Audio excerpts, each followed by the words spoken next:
ఆకృత్యాలకు ఒక ఎస్సీ కుటుంబంలో ఉన్న మహిళలు ఇబ్బంది పడే పరిస్థితి. అటువంటి బూతులో, సెన్సిటివ్ బూతులో కేవలం ఒకే ఒక్క హోంగార్డును పెట్టి బూతులు నడుపుతూ ఉన్నారు.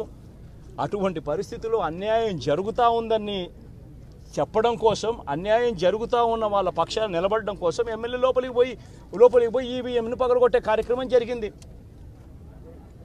ఎందుకు ఈవీఎంలో నిజంగానే ఎమ్మెల్యేనే రిగ్గింగ్ చేసుకుంటా ఉంటే, ఎమ్మెల్యేకి అక్కడ నిజంగానే ఎమ్మెల్యే పరిస్థితి అంత బాగుండింటే ఎందుకు ఎమ్మెల్యే ఈవీఎం పగలగొడతాడు?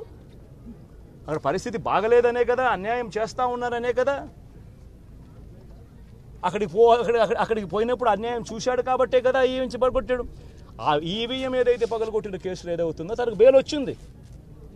ఈరోజు తాను బెయిల్ అక్కడ లోపల ఉన్నది ఈవీఎం పగలగొట్టిన కేసులో కాదు, తను లోపల ఉన్నది.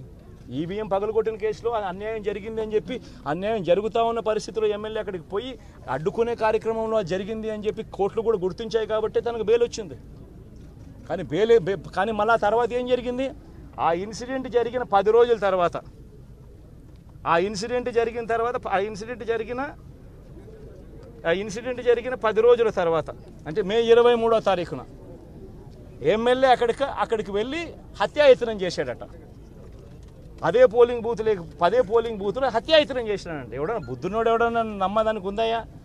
ఎవడన్నా ఎమ్మెల్యే అనేవాడు అక్కడికి పోయినప్పుడు వాళ్ళు చేస్తూ ఉన్న రిగ్గింగు, ఎమ్మెల్యే దానికి అడ్డుకునే కార్యక్రమం చేస్తూ ఉంటే ఎమ్మెల్యే అక్కడికి పోయి ఎమ్మెల్యే హత్యాయత్నం చేస్తాడా?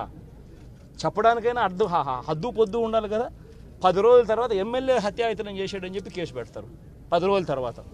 ఇప్పుడు నిజంగానే అటువంటి ఇన్సిడెంట్ జరిగిందంటే సిట్టు 17వ తారీఖు నుంచి, మే 17వ తారీఖు నుంచి 20వ తారీఖు లోపల మధ్యలో ఇచ్చిన రిపోర్ట్లో ఆ సిట్లో అది చెప్పాలి కదా, ఇట్లా జరిగింది, ఎమ్మెల్యే అనే వ్యక్తి హత్యాయత్నం చేసే కార్యక్రమం చేశాడు అని చెప్పి రావాలి కదా. మరి ఎందుకు సిట్ రిపోర్ట్లో రాలేదు? ఈ రకంగా ఒక మనిషిని కేవలం 4 సార్లు ఎమ్మెల్యే తాను 2000 కన్సిస్టెంట్గా 4 సార్లు ఎమ్మెల్యే గెలిచాడు. 2009లో గెలిచాడు, 2011లో గెలిచాడు, 2014లో గెలిచాడు, 2019లో గెలిచాడు. ఒక మనిషి కన్సిస్టెంట్గా 4 సార్లు ఎమ్మెల్యేగా గెలుస్తూ వస్తున్నాడు అని అంటే ఆ మనిషి మంచోడు కాబట్టే గెలుస్తూ వచ్చాడు, ఆ మనిషి మంచోడు కాబట్టే ప్రజలు ఆశీర్వదిస్తూ వచ్చారు. అటువంటి వ్యక్తిని తీసుకొని వచ్చి తప్పుడు కేసులలో ఈ మాదిరిగా బిగించడం ఎంత మటుకు ధర్మం? ఈరోజు ఒక్క రామకృష్ణారెడ్డి ఒక్క పరిస్థితే కాదు, రాష్ట్ర వ్యాప్తంగా ప్రతి గ్రామంలోనూ కూడా ఇదే కార్యక్రమాలు జరుగుతూ ఉన్నాయి. ప్రతి ఒక్కరూ కూడా వాళ్ళ స్థాయిలో రెడ్ బుక్స్ అని చెప్పి రెడ్ బుక్లు పెట్టుకొని ఉండరు.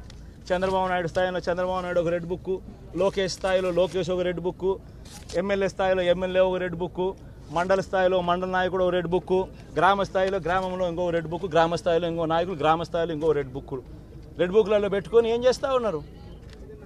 అతి దారుణంగా అన్యాయంగా ఆస్తులు ధ్వంసం చేస్తారు.